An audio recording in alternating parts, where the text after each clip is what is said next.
Good morning, everyone. I hope all of us are doing really well. It's a brilliant morning, and the weather is quite pleasant here in Jaipur. Let's start. We are back after a day's holiday. I hope you had the time to prepare. Uh, there we go. Good morning, everyone. Could I please know who all are there in the class? All right. I'll start by introducing myself. I am Siddhi Bangard. I graduated from BIT Mesra. I have 3 years of teaching experience. I appeared for 4 mains and an interview and did my post graduation from XLRI Jamshedpur. Good morning, Afreen. And let me know who else is there. I guess they had put on the event at the wrong time. It is written as scheduled at 11:30 p.m. It should be 11:30 a.m. So I've asked them to make the necessary corrections. Um, Please use my code SBUS or SP Siddhi for any subscription under the UPSC CSE category. This is my Unacademy profile link. You can follow me here. And if you have any doubts, any problems, you can text me here. I will definitely get back to you. Good morning, Priya. Good morning, Sanjeev. Let's start. Under the Unacademy Plus subscription, you get daily live classes. In the live classes, you can chat with me directly. Unlike here on YouTube, where it takes me some time to reply back to you, that's a very live experience on the Unacademy platform. You can ask your doubts, you can answer in polls, and we are also having some new features coming up. We also have live tests and quizzes. In fact, I'm conducting one on a regular basis at 8:30 p.m. in the evening. I will just discuss the schedule of my classes so that you can evaluate your preparations. Especially the prelims test series that is going on right now is very helpful. All our courses are aligned to the UPSC syllabus, so you don't have to look any further. And one subscription of Unacademy gives you access to all the recorded courses. Whatever has happened in the 4 or 5 years history of this academic institution is there on the internet. You can go and access it on the Unacademy platform if you have the Plus subscription or the Iconic subscription, whichever you choose, and also to all the live courses which will be going on during your subscription period, and also the upcoming courses which will be coming up during your subscription period, so you have access to each and everything. Good morning, Naveen and Suman. So please download the Unacademy Learning app under the Unacademy Iconic program, which is a unique initiative of Unacademy. In this, apart from all the benefits of the Plus courses, that is live classes, test series, unlimited practice, and structured schedule, you also get a personal mentor, somebody who's extremely experienced in civil services and can guide you throughout your UPSC journey. So, in that 1 year or 2 year subscription that you take for Iconic, for example, the 1 year subscription is for 64,000, the 2 year is for 99,000. And if you use my code SBUS, you get an instant 10% off, which makes it 89,100 for 2 years and 57,600 for 1 year. In that whole duration of your Iconic subscription, this person will be there by your side, either in person if you're in the same city. You can meet with that person, schedule voice calls, schedule video calls, WhatsApp, Telegram, do whatever you want to, get your answers checked, get all your doubts resolved, each and every, even the smallest bits of doubt resolved by them, because these people have already cleared UPSC or have a significant experience of civil services. They are specially chosen by an academy for you. Daily mains Q&A practice, a study planner for all those who have difficulty planning their schedule. This person will help you out in planning your study so that you can, in the limited amount of time, cover the maximum syllabus of civil services. And most importantly, this person will be there for your entire preparation, so he can track your entire record, track your entire preparation, and give you necessary feedback whenever and however it is required to keep you on the track for preparation. With that, under the Plus, 1 year course is for 44,000 and 2 year course is for 64,000. Use my code SBUS to get an instant 10% off on the Plus courses, makes it 39,600 for 12 months and 57,600 for 24 months. With that, uh, let's continue. So choose wisely, choose an academy, and choose Iconic. Uh, Preeti, it can be afforded, because even if you actually go out and go for the offline classes, then it costs you much more than that, and it's a 2 year or a 1 year price. So I think it is quite affordable. I too have prepared for civil services, and a lot of people are already preparing for civil services. We already have a lot of people on this platform. So given the benefits you have, I think it is quite affordable, and not just affordable, but value for money. With that, we'll proceed. So good morning, everyone. This is my class schedule, special classes which anyone can join. Prelims mini mock test series for current affairs for UPSC 2020 happens live at 8:30 p.m. on the Unacademy platform, and 11:30 a.m. in the morning are my YouTube classes, which happen on the Unacademy UPSC CSE in English platform. Here also, as of now, I'm taking the prelims mini mock test series for UPSC 2020. With that, we'll start for today. The ground rules are extremely simple. Feel free to be wrong in this class. It is okay if you make mistakes, but most importantly, remember what you have done successfully and replicate it, because prelims is less than a month away now. And 20 to 30 seconds to read and 30 seconds to answer. And most importantly, enjoy. It's a wonderful monsoon this year, and I do believe that you will improve each day. With that, question number 1 on your screens, 20 to 25 seconds to read and 30 seconds to answer. Am I audible now?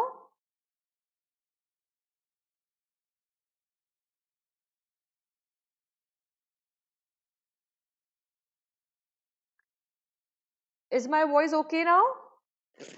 Is it better?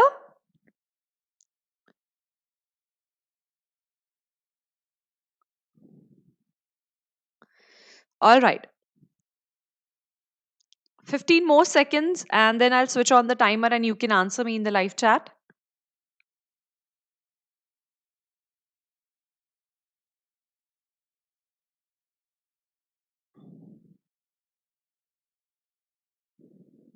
Great.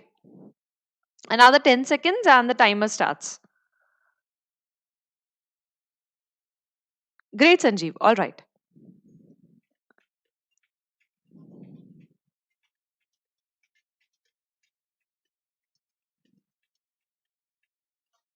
All right, Karan. Thank you.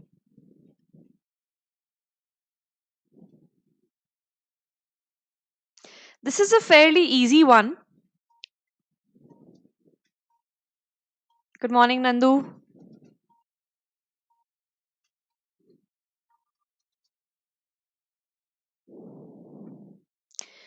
All right. So I have a couple of answers here. Interestingly, the correct answer is option number C. Only 2 and 4 are correct. The first one is incorrect because this condition of maximum day temperature crossing 40 degrees Celsius is for only plains. For the hilly areas, the limit is 30 degrees Celsius. All right. Now, this also, any location that shows a departure of over 60 degrees from 6 degrees from normal is a severe heat wave condition. This is true. So, it is like, for example, in the hilly areas, the temperature threshold is 30 degrees Celsius. Anything above 30 degrees Celsius will be a heat wave. In the plains, anything above 40 degrees Celsius will be a heat wave. And any location, so where the normal temperature is say 26 degrees or the normal temperature might be even 45 degrees, if there is a departure and the temperature is 6 degrees higher, then that region is experiencing a severe heat wave condition. So option number 2 is correct. Option number 3 is incorrect. The heat waves generally last for 4 to 7 days, not more than that. Imagine having an entire month of heat waves. Everybody's gonna die of famine and what God knows what. So option number 3 is incorrect. Option number 4 is very intuitively correct because obviously not all parts of India experience heat wave conditions, especially the extreme north or the northeast. They usually do not experience heat wave conditions. There are only certain pockets in India which experience heat wave conditions. Is that okay? So with that, I guess only Santini and Afreen have answered me correctly. Shantini and Afreen have answered me correctly. Rest, I haven't received a correct answer. So very good, Shantini and Afreen. Let's go and take a look at this. So Rajasthan, Delhi, Uttar Pradesh, Madhya Pradesh, Maharashtra usually are continental states, states which are in the center of India, the cow belt also, and the desert state, of course, in Maharashtra, some part of Maharashtra which does not get much rain, especially the Marathawada and the Vidarbha region. They experience severe to very severe heat wave conditions. Now, heat waves usually occur between March to June when it is the peak of summers in India. And in the hilly area, in the plain areas, if any temperature crosses 40 degrees Celsius, then it is declared to be a heat wave. In the hills, the threshold temperature is 30 degrees Celsius. So, when the day jumps by 4 to 5 degrees above the normal maximum temperature of a location, it is declared as a heat wave by the Indian Meteorological Organization or Department. Now, coming here, uh, how long can a heat wave last? It lasts for a minimum of 4 days and on some occasion can last from between 7 to 10 days. So this news is from May. So it lasted between May 2020 to May 29 of 2020 because that was the peak of summers. All right. So that is when we experience the heat zones. And as per the IMD, what are our core heat wave zones? It's Rajasthan, Punjab, Haryana, Chandigarh, Delhi, West Madhya Pradesh, Uttar Pradesh, Chhattisgarh, Odisha, Vidarbha and Maharashtra, as I was just talking, parts of Gangetic West Bengal because of the humidity, coastal Andhra Pradesh, everybody knows it's quite hot and humid there, Telangana, they are categorized as core heat wave zones of our country. And these core heat wave zones are characterized so that because they experience more than 6 heat wave days per year during these 4 months of summers, that is between March to June. That is the reason for this. Now, has cyclone Amphan, which recently hit India, did it influence the heat wave? Yes, it made the heat wave severe. Why?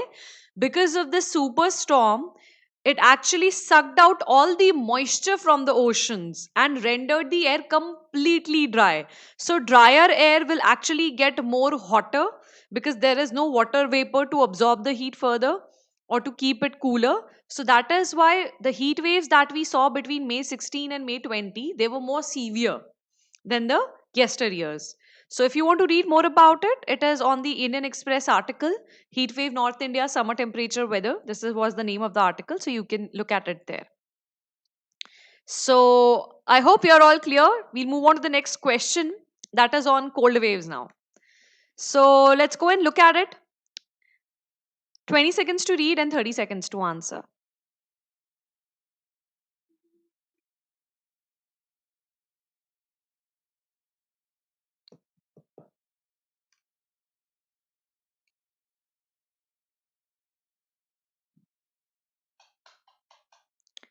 All right, your time starts now.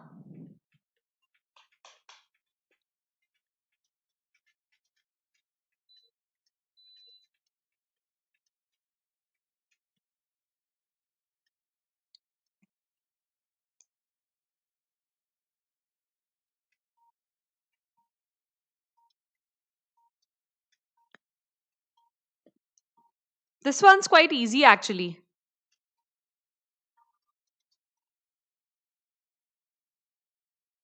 Someone has already answered.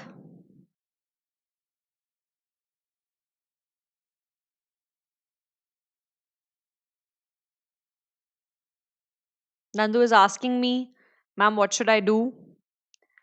Uh, Obed replies in Puzzles CCC. All right.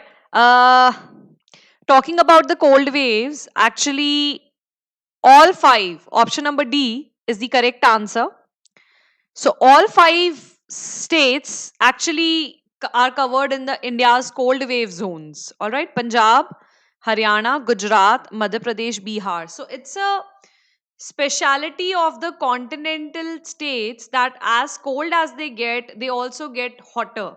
So both cold waves and hot waves are experienced in extremities in the continental states because of the lack of moderating effect of the sea. This question has already been asked in the 2019 prelims, that why Continental areas will see the extremities because there is no moderating effect of the sea. So all of these states, except for the Gujarat one, however, Gujarat is very dry and gets very hot because of the desert area itself. Again, we saw it in the movie Refugee. So it's there. So if you actually go and read this article on the Down to Earth magazine, India's cold wave regions to have warmer winters. So all these regions, be it Gujarat, Madhya Pradesh, Bihar, Himachal, Punjab, Uttarakhand, Delhi, Haryana, Rajasthan, Uttar Pradesh, they all will be experiencing warm winters, and they did experience warm winters this year because of the changing climate. So it was there in the Down to Earth magazine. You can go and have a look at this article. I will share all the links with you. So the correct answer has been given to me by Suman was the first correct answer. Ridhima answered correctly. Shantini answered correctly. Rest all, it is option number D. Let's move on to question number 3. This is a pretty easy one. And after we do this question, I'll show you some apps and I will also show you the portals which are related to this. So 20 seconds to read and 30 seconds to answer.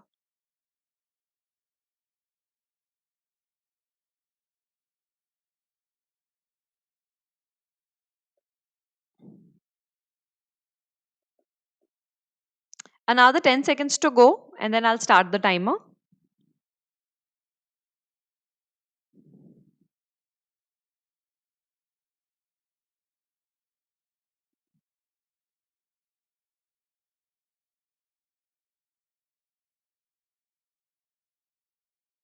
There you go.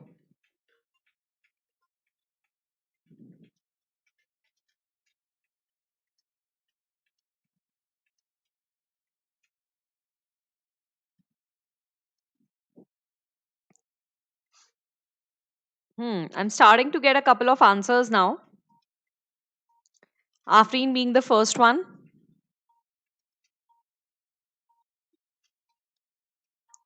These things I've already covered in the news because they are all a part of Atmanirbhar Bharat Abhiyan. So let me see who has answered me correctly. All right. So the first answer that I got correct is here. Nandu answered me correctly. That was the first correct answer. Obed has answered me correctly. Satyanarayan. Suman, you had answered correctly. Afreen finally corrected her answer. Ridhima answered correctly. All right. Priya also answered correctly. So it's option number B actually. Only one is correct. I will show you all these three platforms. So basically, why they were in news, because all the three platforms were mentioned in the Atmanirbhar Bharat Abhiyan speeches of Nirmala Sitharaman, which came in May. She discussed all these three and their contribution to the education sector and how they wish to take these three forward. So they wish to strengthen these already given digital platforms that we have. She said, given the extraordinary times, it is time to liberalize education further and to open more channels where online education can be taken up. So with that, I'll show you all these three. First, I will show you the Swayam Prabha channel. So your Swayam Prabha is basically a group of 32 direct to home channels. I will show you the website itself. All right. So let's go and check that out where it is. Okay. So this is here. This is the Swayam Prabha channel. All right. I have kept it open. I'm showing you the archive video right now. Otherwise, you can go and register yourself as a student and you can go and take a look at the higher education or the school education videos here. So they have three categories: the current videos, upcoming videos, and the archival videos. I'm showing you the archived videos. And here, as you can see, I have actually selected humanities. I have selected the humanities stream for language and literature. And as you can see, for literature, they have a couple of English literature themes like The Suicide by Louis Macneice or some English literature pieces. And also they are discussing the French Revolution or American War of Independence. So they are for the UG, PG and diploma courses. It is here. These courses were released in 2017. The videos are available here and they are available on YouTube. So you can go and check out those videos. The teachers have taught wonderfully. So it becomes one more source where you can actually go and prepare for your civil services. The courses are wonderfully designed, absolutely delight to watch. So one of the few portals where you really have some good educational sources, unlike the other digital platforms that we have. So this one's like really good. So I had earlier showed you the National Digital Library, but that wasn't they haven't really done a lot on the National Digital Library platform, but this one is surely way to go. 32 channels and they're all free. So I mean, loads and loads of stuff that you can go and select. And this is how the platform actually looks like. And on the live programs, this notification center, you will actually keep knowing for which class what channel which be running which kind of program. So this is where you can go. Here you can all go and access all the archived videos. All right, this is regarding the program schedule of the classes, so on and so forth. So now, as of now, then it was 32, now it is a group of 34 DTH channels, and they are actually using the GSAT 15 satellite. So it's a 24 cross 7 channel, and it is actually having courses from NEPTEL, IITs, UGC, CEC, etc. So you can go and check all out this here. Then I want to show you another one. So let me show you this one. I have it in my phone. I downloaded. Yes, Saman, you're very right. Then you must be following this. I will show you the e-Pathshala and the Swayam platforms also. They are on my phone because e-Pathshala has to be accessed through an app. Can you guys see this? Let me know if you can see this. This is the e-Pathshala app on my phone. You can just give me a second. I'll put on my mic here so that I can use both my hands. All right. So you can actually register yourself as a student here, and then you will be taken to the ebooks or videos center which you can actually access. So if you go to the ebooks, I have actually downloaded one of the chapters from a book, the new NCRT. So all the NCRTs are available here. Somebody who wants to go and look for the PDFs of NCRTs, they are all available here. All right. So this is your my books section where you can actually download your books. So you don't have to actually separately store your books.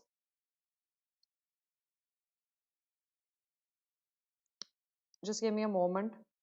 Okay.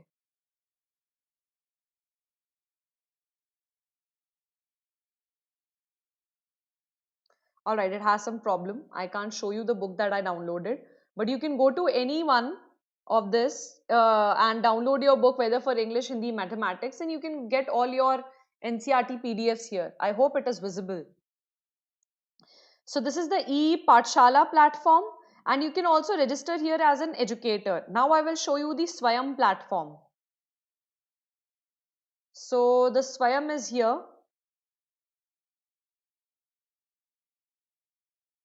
Swayam has a very huge course catalog. All right. I don't know if it's visible as of now. Is it visible? So it has a huge course catalog which has, what do you say, your engineering technology, management, your architecture and planning. It has a huge number of courses which you can access from here. And they are weekly courses. You can do it on a week by week basis. So you can follow their courses. Brilliantly done courses. All courses are very comprehensively covered. Both these are available on the app platform. So it's actually easier. All right.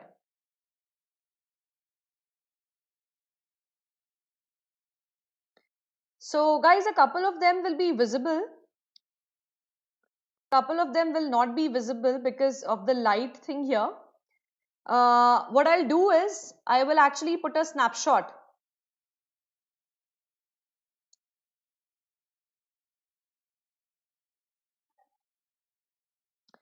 I will be sharing the snapshots. Don't worry, Neelam and Ellen brothers, don't worry. I'll share the snapshots in the next session. So I will explain it to you in detail. I just wanted to show the app. or you can download the app and you can check it for yourself. It has some really wonderful courses in there.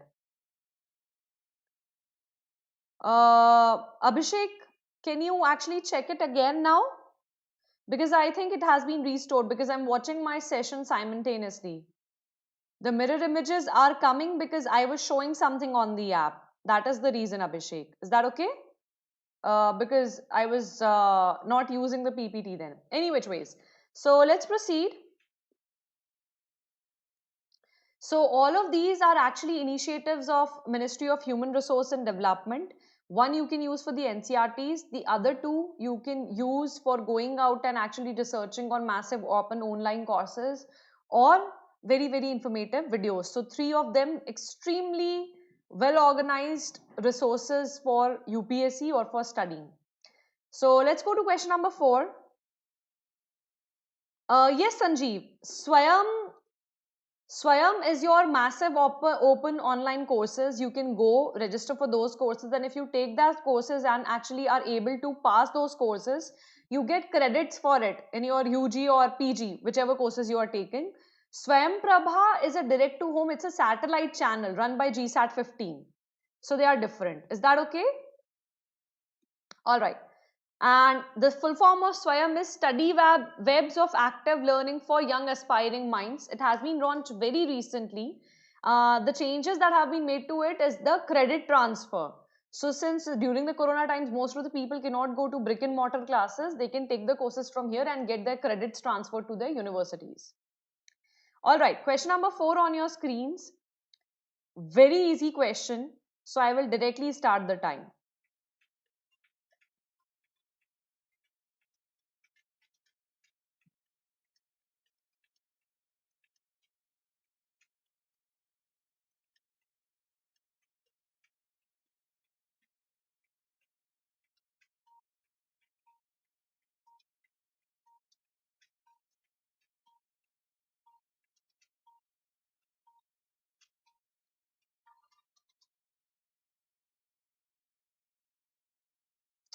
All right. So are we done? Let me see what answers are coming up. Good morning, Vignesh. Okay. So Obid has answered me as option number C. Preeti has answered C. Sanjeev has answered A. All right. Actually, it's option number C because Indonesia is often in news. So we should actually know about its geography. It's an archipelago. It's a group of islands. So let's see where lies what. All right. So going by that, you first have Sumatra, which is here, and then you have Jakarta, which is in the island of Java. All right, Jakarta is in Java. So Ankit, it is not option number D, it is C. Most of you have answered it correctly. Neelam, Suman, Priya, Kaveri, Afreen, Sivranjani, brothers, Shruti. So Satyanarayan, it is option number C. Sanjeev, it is option number C. Followed by your this New Guinea. This is also a part of Indonesia. Sulawesi Islands is here, also known as Celebes. And Kalimantan, we have already discussed Borneo. So Borneo is the only island in the world. It is the third largest island in the world. It is dominated by 3 different sovereign nations. One is Brunei, another one is Malaysia. So this whole part is Malaysia. This small part is Brunei, and the rest part is governed by Indonesia. They are also planning to move their capital to East Kalimantan, somewhere here. All right, this can be a new Indonesia capital, moving it from Jakarta. We've already discussed that in numerous sessions. All right, so let's move on to question number 5. Again, pretty easy, extremely easy. So another 20-25 seconds to read and 30 seconds to answer.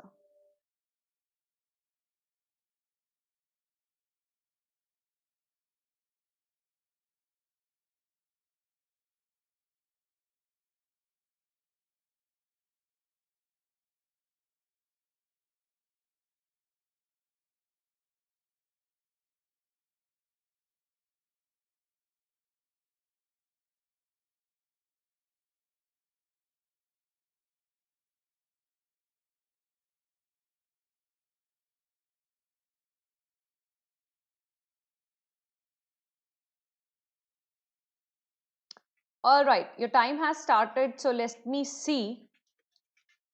Have you read this properly? Great.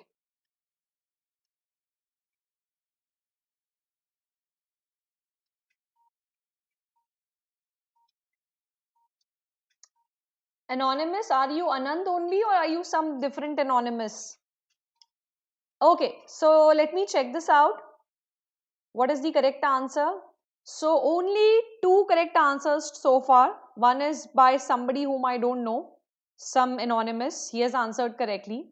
Shantini has answered correctly. Rest all, it is not C, it is not A, it is not B. None of the above are incorrect. All the three are actually correct. Coal Mines Act 2015, yes, special permission to the private sector for both captive and commercial purposes. This is true. Coal Mine Special Provisions Act 2015 extends to the whole of India. This is also true. India allows 100% FDI in coal sector. That happened in August 2019 itself. So this is also true. So you can actually mine, process and sale of coal. That is all under 100% FDI automatic route. You do not even have conditions like the aviation sector where 49% is under automatic route and greater than 49% you have to take government's permission. So all that, Anand only, right? Yes, Anand, you were right. And Shantini is also right. So with that, D is the correct answer. None of them are incorrect. All the three statements here are correct. In fact, till now the government has auctioned 24 coal blocks. Now it has been doing more. So they did it till March 2019 and in August 2019 they actually gave 100% FDI. So this news was there in the Hindu business line, how to make coal mining sustainable. So these are a couple of statements taken from that. You can go ahead and check this article out. All right. Let's move on to question number 6. Again, very easy. A little significance here. So I will be talking about one or two chemical processes in here after you are done with the question. So 20 seconds to read and 30 seconds to answer.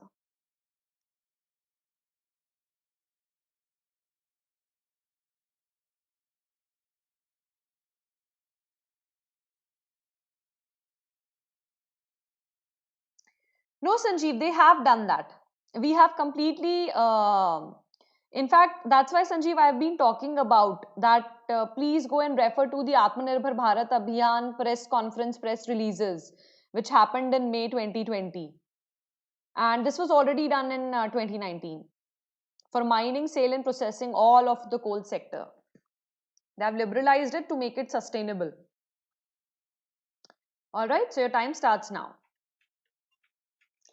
In fact, Sanjeev, if you go and listen to the Atmanirbhar Bharat Abhiyan speeches of FM, which happened between May 16 to May 20, she told this thing that apart from extremely strategic sectors like atomic energy or Department of Space, right, or defense also we are actually opening up a lot. So apart from that, all the other sectors which are non-strategic will be completely open to the private sector. And India will actually completely, so the government will completely put itself on a back foot and only focus on what is very, very extremely important, and the public presence will be significantly reduced. So that was what she had said. All right, so all of you have answered me incorrectly. Ellen Brothers, I don't know what kind of answer you're trying to give me. DC is no option here. It is only D, and D is the incorrect option. Anant, I can't help it if the video is getting stuck. I really can't help it. So, option number 1, 2, 3 and 4 are correct. Grasslands, soil, ocean, coral reefs. These are the only natural carbon sinks. Natural gas purification plants. This is not a natural carbon sink. They actually remove carbon dioxide. But they are not a carbon capture technology. They are not carbon sequestration technology, and definitely it's not a natural technology. We won't leave it in between. You can see me in the evening session on Unacademy. I will get the camera fixed. I think there is some video input capture problem with OBS. So we'll check that. All right. But let's proceed. So when we are talking about the natural carbon sinks, option number C is correct. All right. Option number D is not correct. Natural gas purification plants, they actually remove the CO2 by use of a chemical methodology also called that is called ammining, which means you actually use amines or nitrogen or liquid solutions of alkalines to remove CO2. This process is also called sweetening. Why is it called sweetening? Because this process is used to remove hydrogen sulfide, which is H2S, and CO2. All right. So, because H2S is removed, the foul smell of the gas is reduced, and hence this ammining process is also called the sweetening process, which is one of the core components of the natural gas purification process. Is that okay? Yeah, you're right. No, actually, I've become the India, Miss India. Actually, yeah, that sounds good. I've become Miss India. Apologies for the breakage in this session. I'm extremely sorry. I agree that it completely destroys the way we experience this session, but I don't want the session to wash off. We'll do the good questions. I'll get it fixed as soon as the session ends, and then from tomorrow onwards, there won't be any problem. Is that okay? All right. So going with that, one process is ammining. The another one is using physical alternatives like a separation membrane to remove CO2. So the natural gas purification plant, they do not sequester carbon or are not natural carbon sinks. In fact, the problem with such plants is that if they are not able to remove CO2 from natural gas, then the plants get clogged with dry ice. Everybody knows CO2 is what actually comprises dry ice of. CO2 at a pressurized position is dry ice. So that's why these plants have to remove CO2 or H2S. Is that okay? Coming back, what are the other natural carbon sinks? Because I asked for natural carbon sinks. So they are grasslands, agricultural lands, boreal forest, all right, that means tree forest, tropical rainforest, peatlands. We have already discussed that India, we are still doing the peatland mapping, which are in Arunachal Pradesh, Sikkim, West Bengal, they're present there. Freshwater lakes and wetlands, coastal ecosystems such as seagrass beds, kelp forests, salt marshes and swamps, and coral reefs. Is that okay? So let's move on to the next question. Question number 7. It's pretty easy. Am I audible? Am I still audible?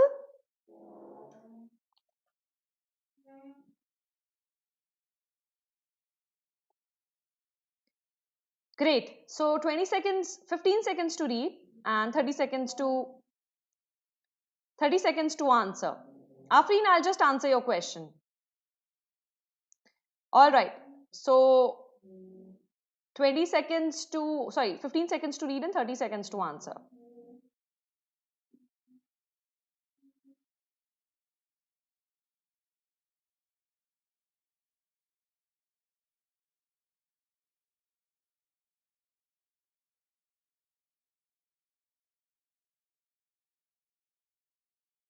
All right, your time starts now.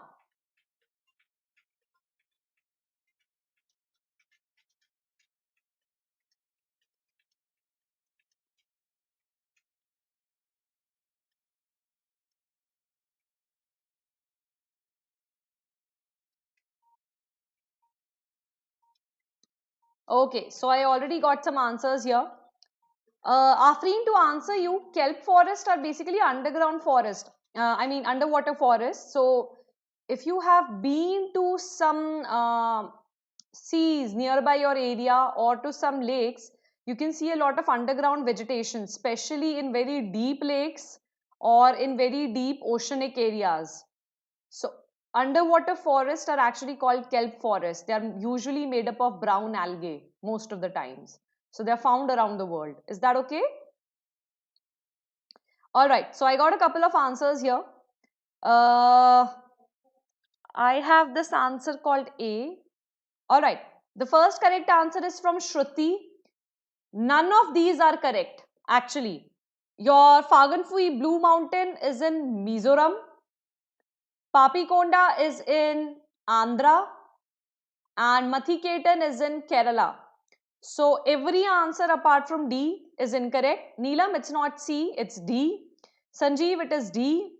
So only Nandu has answered it correctly. Yes, everybody did it miserably because I knew Papikota and Mathiketan people will do 2 and 3 or one out of them is correct. None of them is correct. So let's go and take a look at them. Where are they?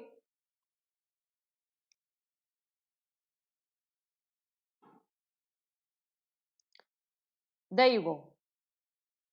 So this region is your Phongpui Blue Mountain National Park. Actually, your Phongpui is a mountain range in Myanmar, and Mizoram has a border with Myanmar, so it is called Phongpui Blue Mountain National Park. It's in Mizoram here. Let's come to the other two. Papikonda is in your Telangana. Sorry, it's in Andhra Pradesh, not Telangana. It is in Andhra Pradesh, at the border of Andhra Pradesh and Telangana actually, but it's in Andhra Pradesh. Let's move on to the third one, which is Mathiketan Shola National Park. This is at the boundary of Kerala and Tamil Nadu here. Is that okay? Alright. So the correct answer is option number D and not option number C, A or B. All the three locations were incorrect. Let's come to question number 8. Alright. So let's do it. 20 seconds to read and 30 seconds to answer.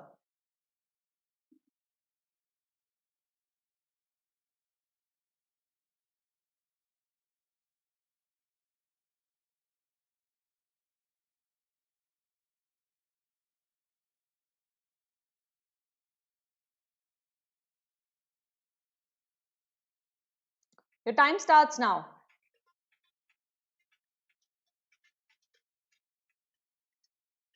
And don't look at this.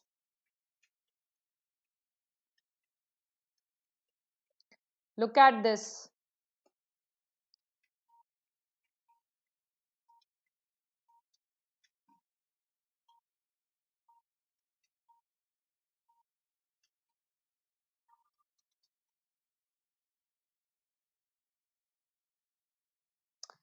Okay.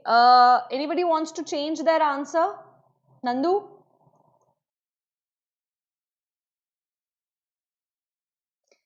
I knew one wouldn't look incorrect, but one is incorrect. So Anant got the zing of it.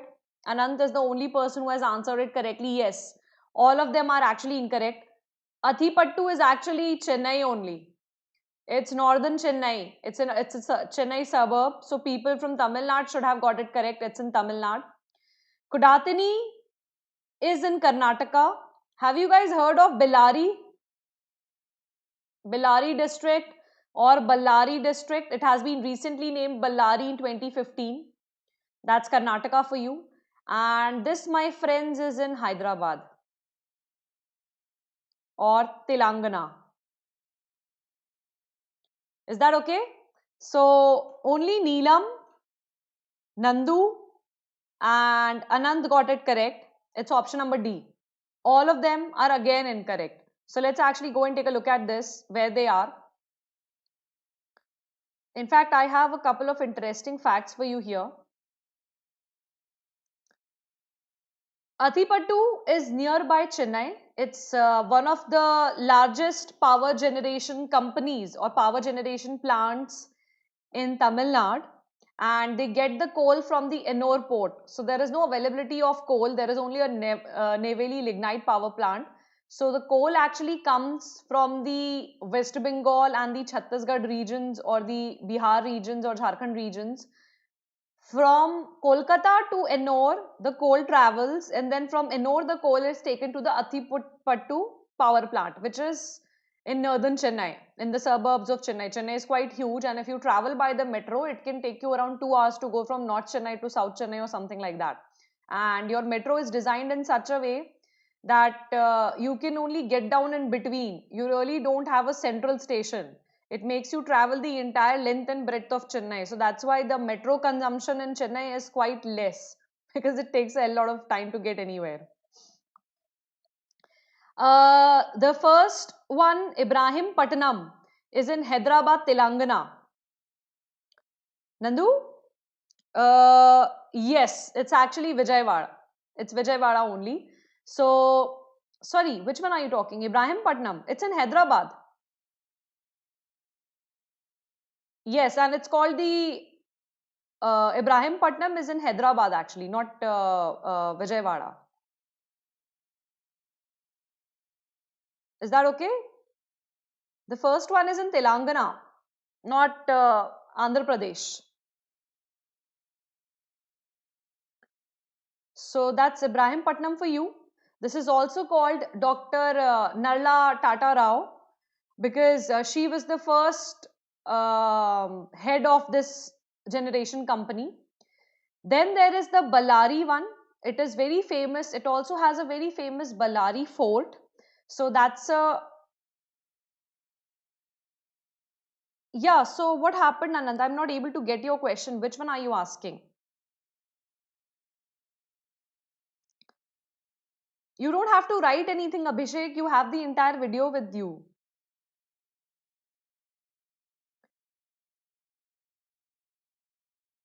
So, Anand, can you please be more specific?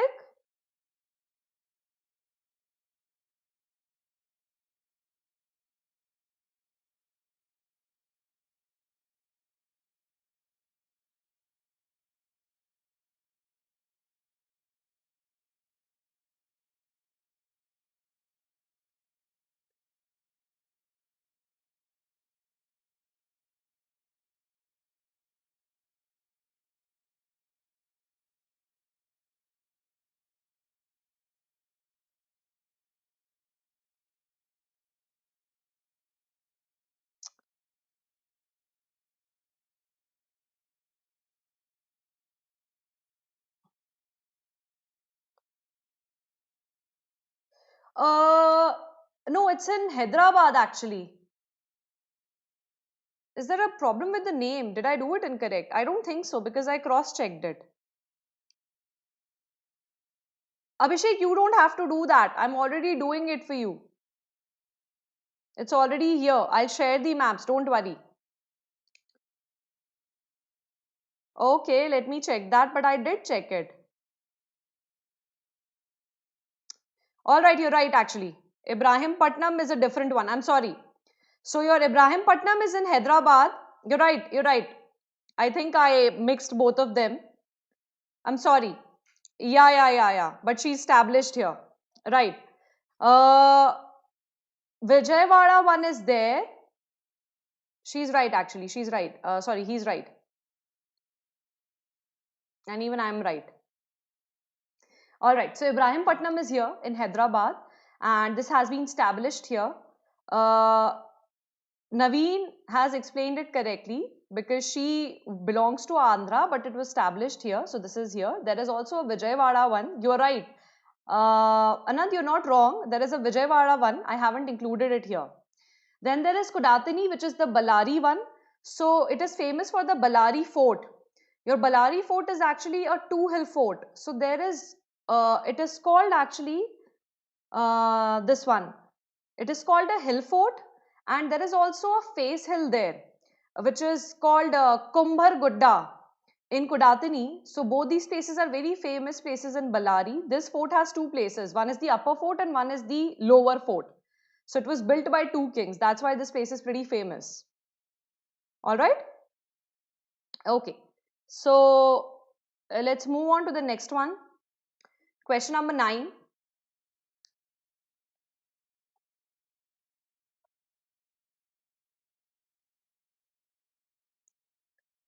20 seconds to read and 30 seconds to answer.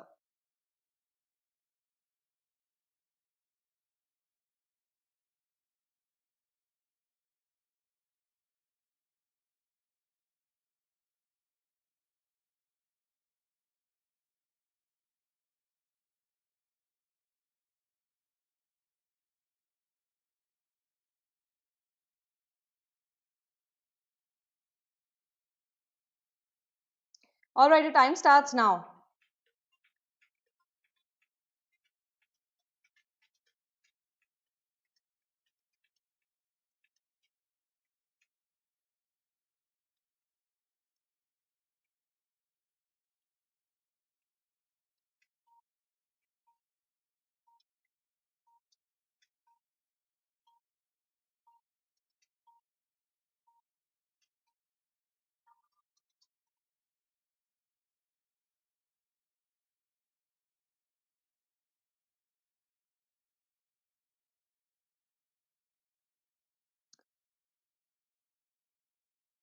Okay, coming to question number 9. Actually, only option number B is correct. So Santani is correct. Naveen is correct. Neelam is correct. Yes, only option number 3 is correct. The GI tag does not guarantee any protection to the individual interest of the product developer. Because basically your GI tag is a collective thing. It is given collectively to an association or a product manufacturer. So it's a collective thing. There is no individual that gets a GI tag for something. So there's no individual protection. So option number 2 is incorrect. Option number 1 is incorrect because option number 1 is actually the definition of a trademark and not that of a GI tag. So a trademark is a sign which is used in the course of trade and it distinguishes goods of one enterprise from those of another enterprises. So that is the definition of a trademark, not a GI tag. So first is incorrect. Second is incorrect because GI does not carry protection of individual interest of the product developer. It is a collective tagging which is done. And the third is yes, correct, because it is valid for a period of 10 years. Yes, community. So Afreen, it's not C, it's actually B. One is incorrect, one is not correct. So the correct answer is B. Shruti also answered it correctly. Alright. If you want to read more about it, there is the FAQ on the IP India section here. And there was an article on the GI tag in the Hindu. Alright. So you can go and check these articles. The links I will be sharing with you. I will share the entire PDFs now. I will actually zip all the PDFs together, which I have done so far for all the YouTube videos, and I will share the PDFs with you folks.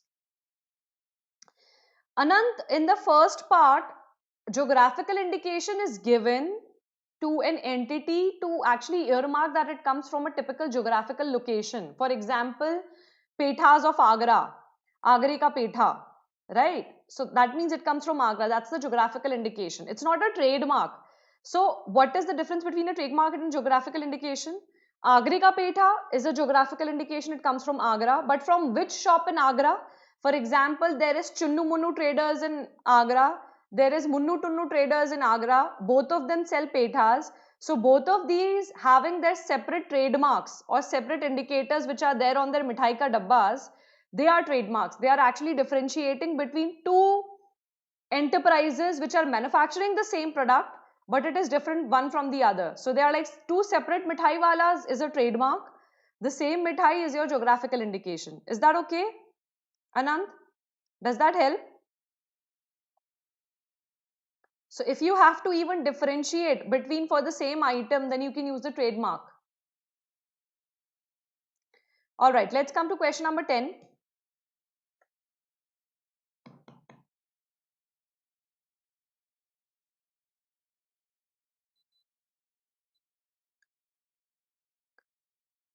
So another 20 seconds to read, 10 seconds to read and 30 to answer.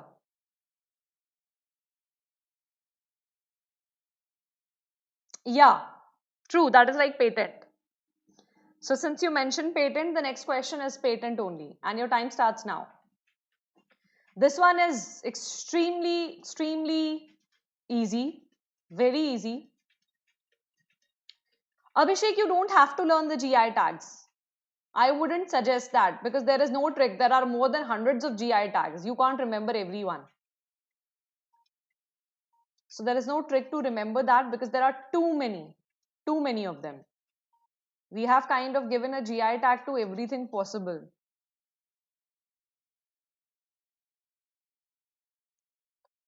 All right, any answers so far?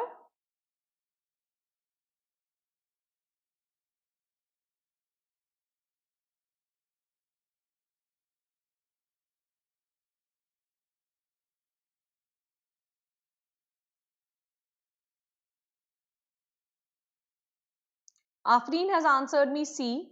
Anant has answered C. Yes, you're correct. This was very easy one. Both these are actually correct. Yes, your patent is granted for 20 years from the date of filing your application. When you say, okay, we want a patent, till 20 years you get that patent for. And yes, it is granted for a limited period and nobody else can actually replicate your product without your consent. You have to be given a royalty on that. So both 1 and 2 are correct. No, Indian patent is not effective worldwide. In fact, Sivranjani, why B, and Shantani, why B? And Shantani also, Sivranjani also. It's only C. Sanjeev, it is C, not A. Because I've asked for the incorrect one. So read the question properly. Not the correct one, but the incorrect one. Yes, patent. So patent is valid for 20 years, GI tag is valid for 10 years. Is that okay? Now coming here, there is no such thing as a global patent. You do not get an international patent for anything. However, if you do want to apply for a patent which is valid in more than one country, you actually apply it under the Patent Cooperation Treaty. In fact, that reminds me that in my Unacademy Science and Tech courses, I have taught about the patent highways, international patent highways. So patent highways actually means that two countries, they enter into an agreement. Yes. IPRs are effective and in very different forms actually. Anand, so there are different forms of IPR. Your GI tag is also an IPR that is valid internationally. Internationally, your this thing, Agra ka Petha will be Agra ka Petha only because it's a geographic thing. However, if you are actually talking about a formulation, that's what I'm talking about here. That if you want to get a global patent, you can apply under a patent cooperation treaty. That will also not be very global. But as many people are part of PCT or patent cooperation treaty, those countries will recognize your patent if you apply under it. So it is kind of an international filing of patents. Again, I will talk about the patent highway. So as of now, India and Japan have entered into a bilateral patent highway. What does that mean? So for instance, for example, in India, it takes a while to get your patents, whereas in Japan, it's quite easy to get a patent because the process is faster. So now, if any Indian company wants an Indian patent also, they can go to Japan, register there, and they can get that patent. Because both India and Japan have decided to share their entire database of patents. So it makes searching for previous works, whether or not somebody has patented that thing before, easier. So that's how Japan and India are in a patent highway. And now more countries are actually getting into such patent highways. Japan has a patent highway with most major countries of the world. That's why it's very easy to get a patent in Japan. After 2 years, someone else can file what? After 20 years, not 2 years. The patent is valid for 20 years, Abhishek. Is that okay? All right. Moving on to the next one. Question number 11. If you want to read more about the patents, it is also on the IP India page. It is there. Question number 11. This is a fairly easy one. It was in news in March 2020 only for historical reasons. So your time starts now.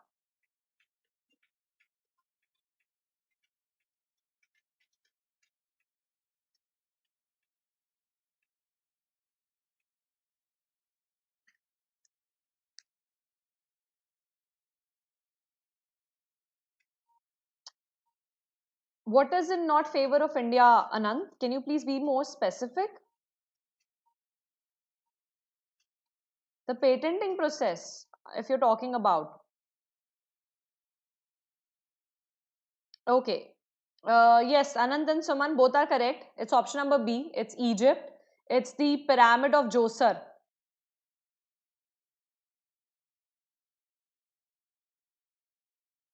So it has been recently restored. It's one of the few monuments to be restored. It took 14 years to restore this entire pyramid. It's a step pyramid, very close to Cairo. So let's go and check it out. Naveen, it's option number B. All right. Rest everyone has answered it correctly. It's Egypt only. It's very closely located to Memphis, the old capital of Egypt.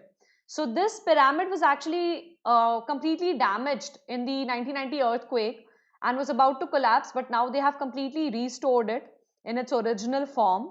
And it's an archaeological site. It's a UNESCO heritage site. and it's a group of the Giza monuments, the pyramids of Giza. So it's a part of those Giza monuments, and it was built by Pharaoh Djoser only. So it's one of the largest mortuaries, as you can say. So this is how this entire things look like. This is a picture taken when it was actually being restored. It's a 6-step pyramid.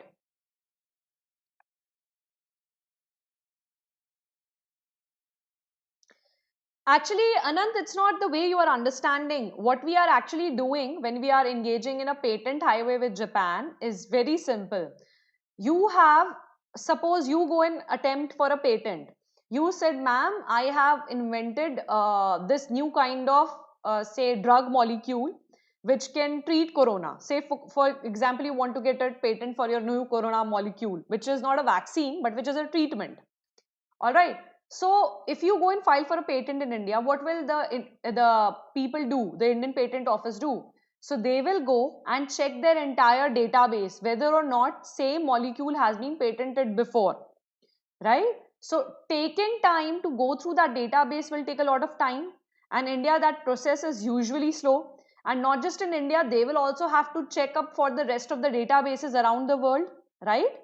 So when they are doing that, it takes up a lot of time. But suppose, for instance, if that database, when they have to request the database from other countries to check whether that patent has already been given or not, if, for example, that database is already with them, then they can do a quick search. So the patent highways do exactly that. Now, since Japan and India are into a patent highway, they can share all the information with each other. The database which is available with Japan will be shared with India. The database which is available with India will be shared by Japan, so that anywhere you go, you can get a very quick patent filing. So it will reduce the amount of time that it requires to file a patent. So that's the idea. It is not, in fact, it is so much in favor of India. We can get our patents quickly done. We can go to Japan and register our patents there. All right. Let's come to question number 12. And your 30 seconds start now, because it's quite an easy one.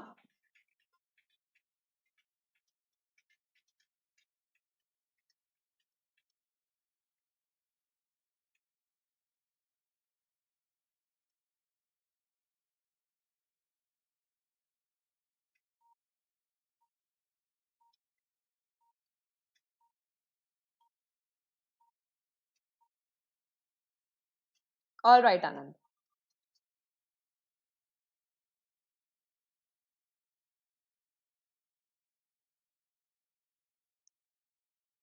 Great. Everybody understood? Because that's a pretty important concept, and Japan has a patent highway with most of the big nations of the world. So that means access to Japanese database gives us access to the other databases also. So pretty helpful for India. All right. Yes, everyone's correct. It's option number C. It's the easiest question of the day. So this actually came in, this happened in December 19. This COP25 session happened in December 19, right? So in September 19 itself, it is actually related to an event. In September 19, IPCC had released its report on oceans and cryosphere. That means ocean and the ice covered parts of the world. Cryosphere is ice covered parts of the world. So this report, this was the sixth special report of IPCC released, and the second or the third special report of IPCC released in the last year. So it was released in September 19, and this event COP25 happened in December 19. So Chile, which is a country in in South America, they took this initiative to actually launch the platform of science-based ocean solutions. They said it is high time that we include oceans in our NDCs, or nationally determined contributions, because oceans are the biggest carbon sinks. If we really want to backtrack the climate change which is happening, we really need to get integrated with the ocean solutions. So that's why it was there. And in fact, interestingly, COP25 is also called the Blue COP because of this initiative, because of the ocean initiative. So it is also called the Blue COP. Is that okay? So that's about it. If you want to read more about it, it's here on this website, sdg.iisd.com. So basically, they are also giving you the news. They basically want all the countries to come together and look for some serious ocean-based solutions to control climate change. So this is in line with two agendas. First, ocean acting as carbon sinks, and second, the rising water or the global warming might destroy some of the island nations. So from both perspectives, this becomes extremely important. All right. Let's move on to question number 13. It's a very easy one, so I can expect an answer right away.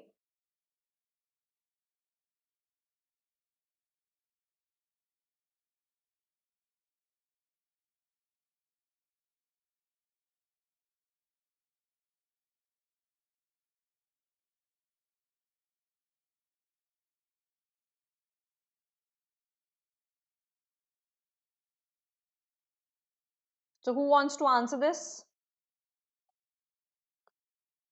Sanjeev, Abhishek, Anant, Satyanarayan, Afreen.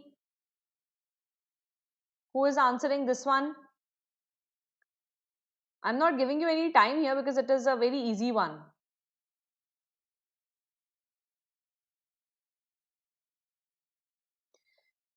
Anybody wants to give a correct answer? Or should I tell the answer? All right. The correct answer is actually A. Sorry, B, not internal. But correct answer is actually B. So, wait, hang on. I think the correct answer is A. Internal Displacement Monitoring Center. IDMC. It's an international organization. All right. It's not International Displacement Research Center. No, no, no. It is A. So basically, they have released this report called Global Report on Internal Displacement.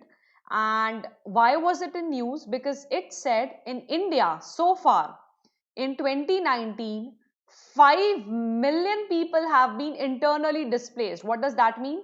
They had to domestically change their locations. Why? For natural hazards.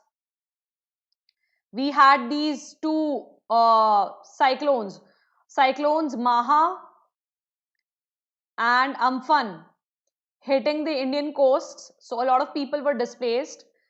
Conflict or communal violence, which actually replaced a lot of people. All right.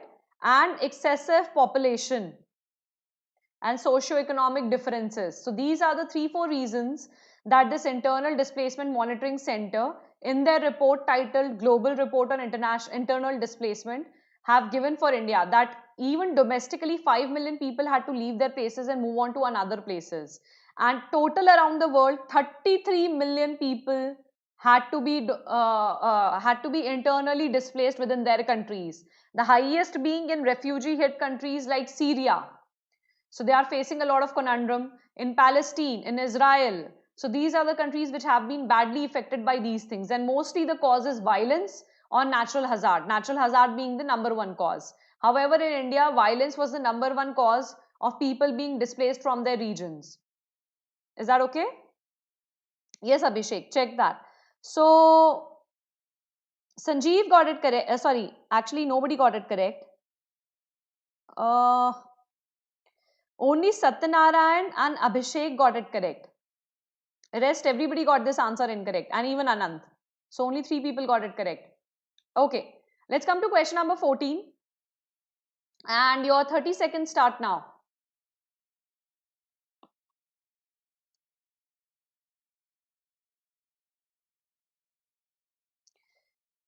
Abhishek, A. You gave the correct answer. That's what I said, na? A is correct. It's not international wala. It's internal displacement committee.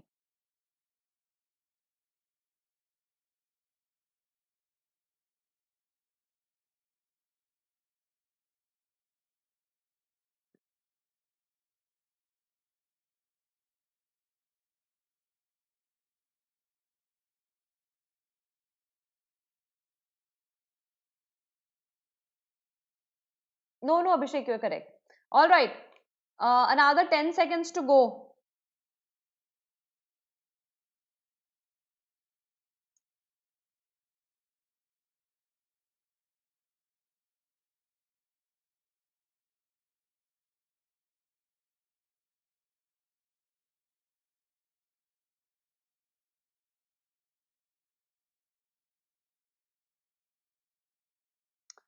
All right, time's up. The correct answer is D. Afrin, you are correct. So these all three are related to the Arogya Setu app being open sourced. So any software that has to be purchased or licensed from the creator of the software is called a proprietary software because you have to buy it. All right. So even when you have brought it, for example, Satyanarayan is correct, Suman is correct, Shruti is correct. Anand, it is not C, it is D. Uh, Neelam is correct, Satyanarayan is correct, Savad is correct, Priya is correct. All right. So all of you are correct. A is not correct, B is not correct, C is not correct. All the three statements are correct here. So for example, my laptop has Microsoft Office, say Windows, Microsoft Office 2019, for example. So I purchased it from Microsoft doesn't mean that the intellectual property rights become mine. No, they will still stay with Microsoft. I have just purchased their software for my use, right? So I will keep paying them royalty over it, or whenever I have to renew my license, I will again have to pay them. So option number 2 is also correct. Option number 1 is correct. And yes, open source software requires no licensing and need not be bought. The biggest example of this is the Linux operating system. It is a free and open software. So free means you don't have to purchase it, and open source means its source code is visible. All right. So that you do not need to actually buy it. You can go and change the contents of the software and modify it as per you. So when the Arogya Setu app was made open source, it meant the researchers, the coders or the educationists, they could go and check the software. They could check if it was working correctly, and if it was not working correctly, they could make changes to it and then suggest it to the government. Property software, yes, Abhishek. So for example, proprietary software, is that what you're talking about? Oh, all right. So for example, okay, Unacademy has approximately 700 educators, right? So as of now, for example, they don't have a database which regulates every detail about the what do you say, the Unacademy educators. So they give that project to me. I come up with the software which is an educator management system which has every detail about them, their classes, when they want to schedule the classes, their payments, etc. All details is there. It's a one-stop solution. So now it's my creation. So if they have to purchase it from me, they will have to pay me money or they will have to take a license from me. But intellectual property rights of that software will remain with me. Unless otherwise we sign it in the agreement that after I make the software, I do not have any intellectual property rights over it. The intellectual property rights remain with the Unacademy. So in case that is not happening, it remains with me. So similar example being your Microsoft Windows or your Microsoft this Office 2019 edition. We all use it. However, it has been developed by Microsoft. So the rights over selling the software will eternally remain with Microsoft. We can license the software, use it in our laptops, but we can't own the software. All right. VLC also. However, there's a difference between free and open. If we say free software, that necessarily does not mean that it is open source also. Free software can be freely available. For example, a lot of your apps can be downloaded freely, right? So they are free software, but they are not open. That means their source code is not visible. So it is only when it is open source software you can go and make changes to the code. Is that okay? Abhishek, have you understood? So this was in the Indian Express article. What Arogya Setu open source Arogya Setu being open source means. So this is there in this article. Let's move on to question number 50. This is a very interesting question. All right. So I give you just 15 seconds to read and 30 seconds to answer. No. No, no, no. No, Anant, it does not change to user right.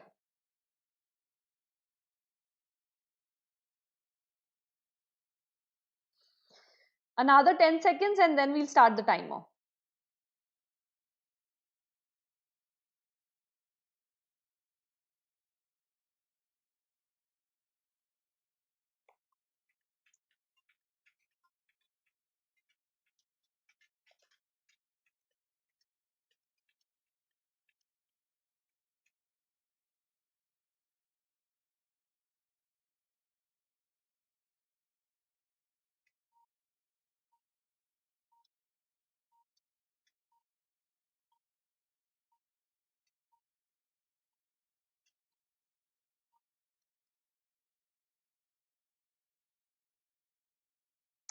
All right. So who wants to answer this one? This is an interesting question actually.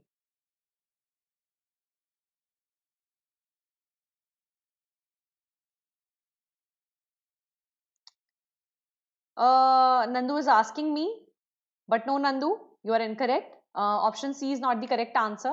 Actually, it's option D. Afreen and Neelam have answered it correctly. Neelam, I don't know how, but Afreen has been following me in the classes, so yes.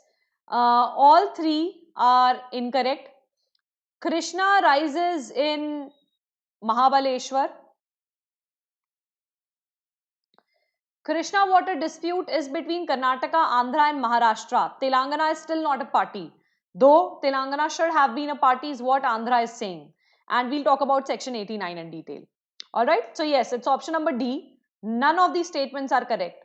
Alright, so let's check why. So what happened was, when the Krishna dispute happened, they set up a Krishna water dispute tribunal. So the Krishna Water Dispute Tribunal said that as per the section 89 of the tribunal award, the distribution of water that has happened will also be binding on the successor states, right? So after the award was given, Andhra Pradesh was further separated into Andhra Pradesh and Telangana. So Andhra Pradesh says, all right, so Andhra Pradesh says that Nagpur is in Maharashtra, it's not an MP. And Mahabaleshwar is also in Maharashtra, Neelam, all right. So Andhra Pradesh said that now Telangana is a successor state, so why not make it a party to the dispute? So Maharashtra and your Karnataka, they have been highly disputing this contention of Andhra. They are saying Telangana is your successor state. So even if you want to share waters with it, you do it on your own. Why do you want us to share waters with Telangana? We didn't ask you to separate. So we are not bound by these orders. However, Andhra keeps harping that the order is bounded on the successor states. So a uh, reallocation of the water should happen now that there is a fourth state. So Andhra doesn't want to give its own water, and Maharashtra and Karnataka are, why should we give the water if it is your successor state? You decided to separate, so you give the water to Telangana.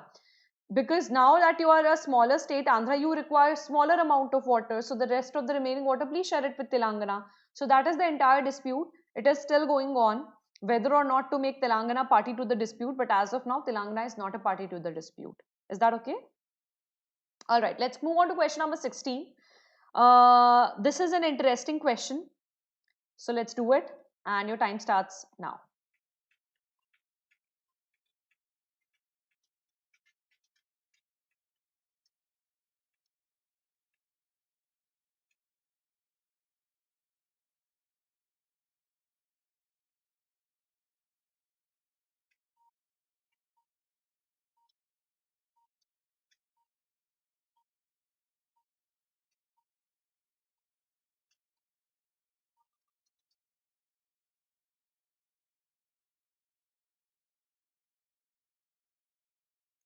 So who wants to answer this one? Okay. Yes, three of you are correct. International Year of the Nurse and the Midwife, because it's the 200th year of birth celebration of Florence Nightingale. It was there in the Hindu also. So all of you are correct. No, Aswati. As of now, no. Because they wanted to distribute the this Krishna water, so definitely it's with Andhra. So they'll be actually doing it. All right. So it's the 200th year of birth celebrations of Florence Nightingale, and hence it's the International Year of Nurse and Midwife as declared by WHO. What I want you to guys to do is actually read a little bit more about Florence Nightingale, because you can expect a question in your mains examination. She's an important personality, and also read a little bit more about her for your prelims. I will also include a question on Florence Nightingale so that we are fully prepared for prelims. If there's a question asked about her, we can answer it. All right. So this entire thing that this year will be the International Year of Nurse and Midwife was declared on 7th April 2020, which is the International Health Day. All right? Okay. So let's move on to question number 17 and the second last question of the day. And your time starts now.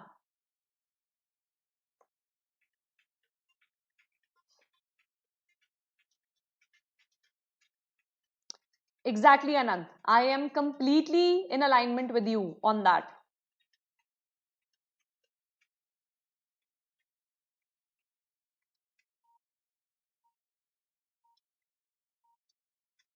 Karan, I'm really happy to see you and you do perform well in my classes. So I'm really happy to see you here. Satyanarayan, I'm seeing you for the first time. Deepayan, I have seen a couple of times. Aswati, I'm glad to have you here. I guess, are you late for the class? Alright, so who wants to answer this one? This is fairly easy. Nandu says A. Okay. Yes, Nandu, you are correct actually. It's 1 and 2 only. Your hangul is critically endangered. So, Nandu, Aswati, Afreen, Soman and Satyanarayan, all of you are correct. Naveen and Anand, hangul is also critically endangered, like the pygmy hog. So, you know why the pygmy hog is critically endangered and very important for the environment?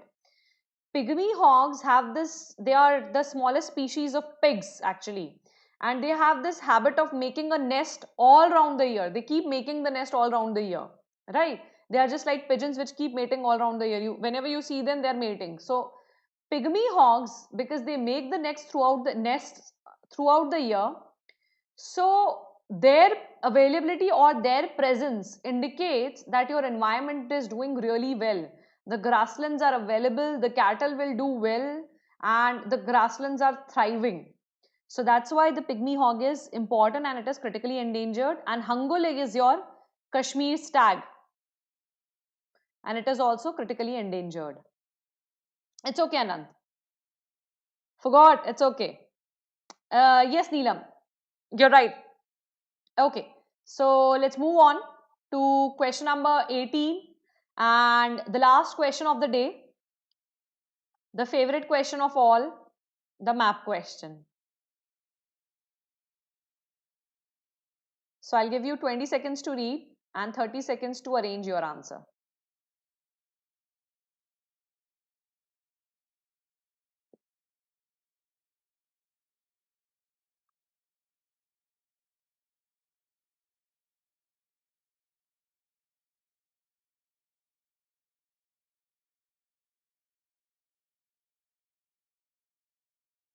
Another 5 seconds and then I'll switch on the timer.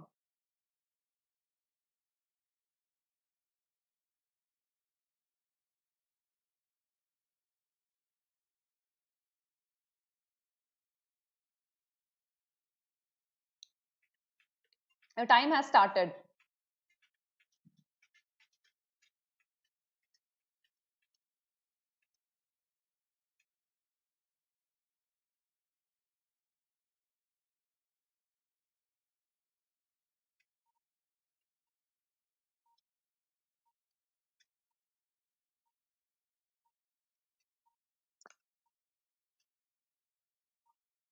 So I already got answers before even switching on the timer. Pretty good. Great. Satyanarayan, why A? It's D. It is correct. D is the correct option. Let's go and check it out. All right. So, checking it out, this is here. Let's mark these locations once and then I will show it to you one by one.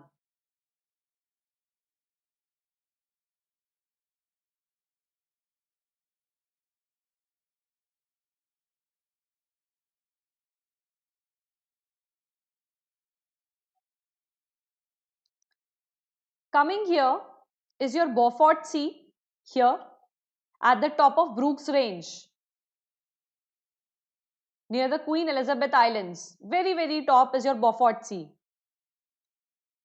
Abhishek, whether or not you are pag gaye, let's see. Let's see that tomorrow. Okay, Brooks Range is your second one. Alaskan Range is your third one. All right. Then you have the Mediterranean Sea here. And the last one is Red Sea, which follows the Mediterranean Sea via the Suez Canal. And the Timor Sea is here near the Java Trench.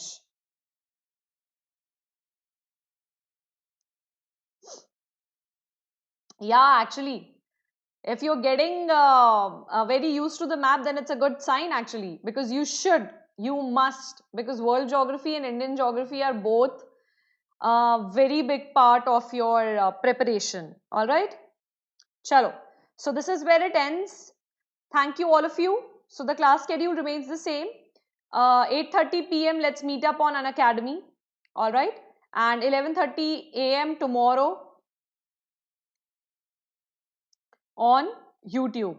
So if you like the video, please hit the like button and subscribe our channel, UPSC CSE English and Unacademy.